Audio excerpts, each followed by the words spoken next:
Galera, parece que minha esperança em querer ver o Eren unindo os povos foi por água abaixo. Eren é um personagem interessante porque mostra como a guerra e a violência afetam as pessoas. Shingeki no Kyojin traduz o ódio de maneira antropofágica e transforma um personagem bondoso no mais puro símbolo do caos e da perversidade. Vamos comentar o capítulo 130? Vai ser difícil, mas vamos lá. E vamos agora!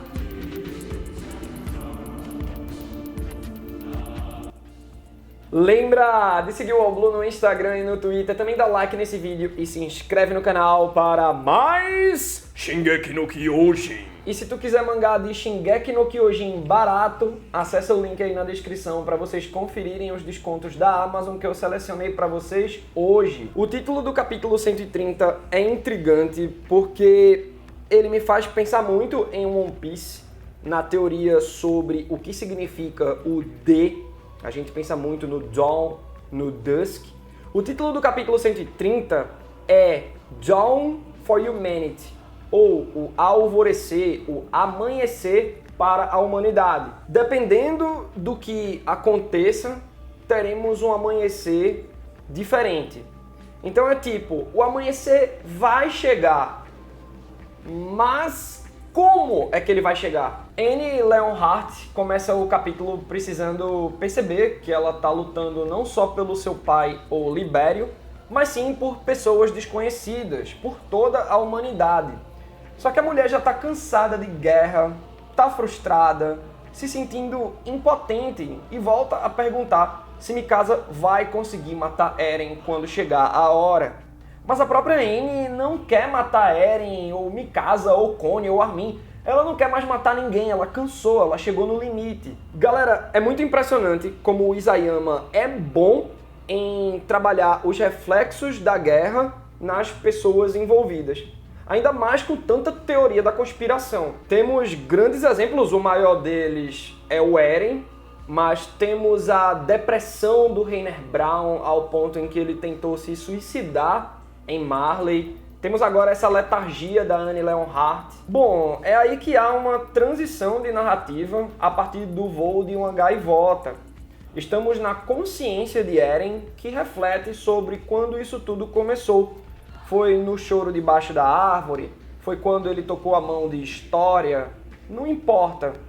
Fragmentos do caminho de Eren são revelados e mostra ele fingindo comprar o plano da eutanásia, explicado por Helena, só para contar para Floch o verdadeiro plano, destruir o mundo inteiro. E se o Eren compactuou forte com Floch, o alvo do meu ódio, é porque ele realmente está querendo destruir tudo. Talvez por enxergar uma esperança no personagem, eu trouxe aqui pro Oblu uma teoria complexa de que o Eren poderia estar querendo unir os povos para alcançar a paz mundial. Mas é tudo muito mais simples.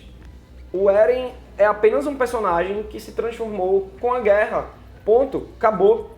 E isso, galera, é a gente falando de apenas uma vítima com tamanho poder. Imagina o impacto de uma guerra, e aí você pensa em qualquer guerra, não só a Segunda Guerra Mundial na nossa vida real, mas qualquer outra guerra, qualquer outras batalhas que mostram o lado mais animalesco do ser humano. Imagina como é o impacto de uma guerra na vida de milhares de vítimas e como essas pessoas se transformam para o amanhã, que é o título do capítulo. O amanhecer, né? O amanhã da humanidade, o amanhecer para a humanidade. Então eu fico pensando, pô, se uma vítima tem esse poder todo, olha o que ela fez. Então é muito impressionante como Isayama faz a gente refletir nas vítimas, nos reflexos de uma guerra nas pessoas. Ao conversar com História, Eren encontrou um ponto de divergência. Claro que História não iria querer destruir o mundo inteiro e até tenta colocar juízo em Eren. Afinal, a maioria das pessoas são como a mãe dele, são pessoas inocentes que vão morrer. E Eren sabe disso. O pior é que ele sabe o que está fazendo. Mas segundo ele, a única alternativa para acabar com o ódio é destruindo tudo. Então, massa. Pela lógica de Eren, se respirar faz as nossas células oxidarem e, consequentemente, ficamos velhos e, consequentemente, morremos, então vamos todo mundo parar de respirar. História não conseguiria viver com isso, mas Eren promete manipular as memórias dela para ela ficar em paz, pedindo para ela ficar quieta até lá. Afinal, ela é a garota que salvou Eren. História salvou a pessoa responsável pelo Armagedon. E nisso vamos para uma conversa entre Eren e Zack, falando das dores de cabeça do Zuckerman. Zack diz que vários registros mostram o Zuckerman despertando um poder latente através do instinto de sobrevivência, mas uma programação para proteger o portador do Titã original. Zack acredita mais que Mikasa ama Eren, não só como irmão, mas como homem também. Faz sentido Zack pensar dessa forma, afinal, e Levi. Parece que Mikasa é a única que tem esse tipo de comportamento. Sabe, em One Piece, por exemplo, a Boa Hancock, ela chega a um extremo, né? Shonen exagera tudo. E a Boa Hancock, quando começa a mostrar os seus sentimentos por Luffy, ela contrai uma febre. Ela fica lá de cama.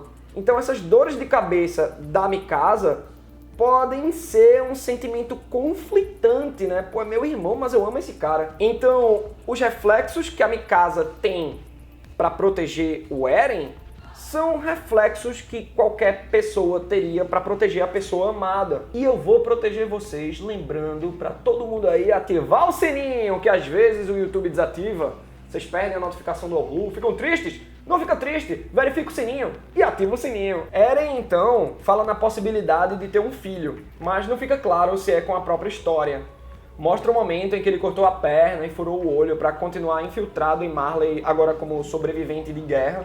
E todo o desejo de Eren é que todos os amigos, todos com que ele se importa, vivam vidas felizes. Mas, véi, essa é a grande questão.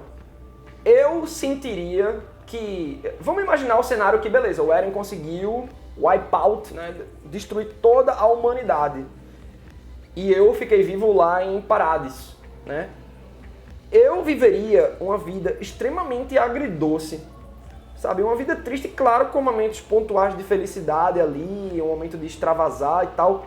Mas, galera, você viver dia após dia, como é que a pessoa consegue dormir? Imagina, tipo, Mikasa, Connie e Armin dormindo tranquilos, sabendo que essa paz que eles encontraram aí foi construída usando toda a humanidade, os cadáveres, os corpos de praticamente toda a humanidade como base, como fundação. E é aí que voltamos pro voo da gaivota e vemos navios avançando pelo horizonte. São as forças aliadas globais. Quase todos dos maiores canhões existentes do planeta estão reunidos para parar o avanço dos colossais. Toda a humanidade está mirando no mesmo alvo. E quando os colossais aparecem, é dado o comando de disparo. E que páginas, hein, galera? O Isayama realmente estava muito inspirado nesse capítulo. Só que aí a gente vê o impossível. Os colossais e seus pés de elefantinho nadando. E eu pensei uma coisa. Se o Eren fez essa manobra de colocar os colossais da vanguarda nadando por baixo da água, é porque ele estava temendo que algum dano fosse realmente aplicado, que realmente o avanço dos colossais fosse freado por essa aliança global. Então, olha só, o Eren não é esse deus todo, ele quis se precaver. Porque, véi, se ele sabe que os titãs colossais podem arrasar de qualquer maneira, ele faria os titãs continuarem andando de boas. Ou os titãs estavam nadando porque realmente o mar é muito profundo. Sei que os colossais destroem tudo ao levantar e liberar aquele vapor extremamente quente. Acabam com tudo. Os canhões remanescentes não conseguem segurar. Os colossais avançam e realmente é a visão do apocalipse. Como se já não bastasse essa visão, os soldados ainda veem Eren parecendo mais a menina do poço de O Chamado, rastejando com os colossais. Tipo, medonho, galera. E tudo que a gente vem falando sobre como a guerra transformou Eren de mocinho em vilão se comprova ainda mais quando vemos ele lembrando da perda da mãe e do sentimento de ódio que surgiu só para o capítulo terminar com o avanço dos titãs colossais destruindo tudo. Pesado, hein, galera? pesadíssimo, velho. É um capítulo... O Isayama consegue me provocar umas emoções, tipo... Eu fico sem graça lendo, velho, porque é muito forte essa mensagem, é muito forte, e tanto na maneira antropofágica que a gente sempre viu, né, os titãs devorando as pessoas, e agora, né, uma marcha de gigantes, de titãs colossais, arrasando com tudo. Tipo, será que dá pra parar o Eren ainda? Bom, parando o Eren, os colossais param. Eu acredito que a galera que tá no navio, Reiner, Annie, Jin, Connie, Armin, Mikasa, Randy, essa galera, eles não podem perder tempo tentando combater os colossais. Eles têm que focar no Eren Yeager, certo? Mas não tem como vencer o Eren, velho. É simplesmente impossível. Não dá! Porque assim, vamos lá, primeira etapa, vamos numa escalada. Se eles tentam derrotar os colossais, são milhares, velho. Eles não tem como parar todos. Fora que se um colossal soltar um vapor, queima todo mundo, não tem como enfrentar colossal. E tem um detalhe, como o Eren tem o Titã Martelo de Guerra, eu acredito que ele pode aplicar as camadas de proteção do Martelo de Guerra nos colossais. Então imagina um colossal Martelo de Guerra. Bom, impossível já esse cenário.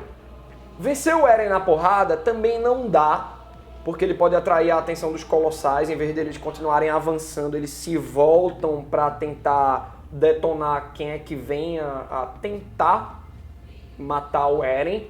Fora que o Eren, ele agora tem o controle da mente dos Eldianos.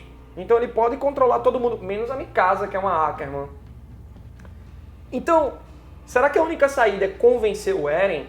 Como é que convence alguém se nesse capítulo 130, esse alguém sabia exatamente o que estava fazendo, para onde ele estava indo? Ele sabia qual era o seu objetivo, sabia quais eram os meios para se chegar nesse objetivo e tipo, dane-se. Não tem como convencer o Eren, velho. É por isso que tá tipo um cenário muito impossível na minha cabeça, porque Eren, dentro do contexto de Shingeki no Kyojin, ele agora é Deus. Confere o Apoia-se do Oblu aí na descrição e também as recompensas, hein? Considere me ajudar para que o Oblu possa continuar sempre firme e forte. Agora eu quero saber a tua opinião sobre esse capítulo 130. Se liga muito no título na hora que a gente for debater aí nos comentários. Sobre o Eren, sobre a temática geral de Shingeki no Kyojin, de como as guerras transformam as pessoas. E também, por que não, previsões para os próximos capítulos. Se vocês veem alguma saída do Eren mudar ou parar ou ser atingido por algo. Será que uma dica sutil veio a partir do Zack dentro do flashback? O amor. De repente o Eren fica chocado ao perceber o amor da irmã e como esse sentimento pode se transformar. Vamos ver se o Eren corresponde isso. Enfim, tá com vocês aí nos comentários e até a próxima.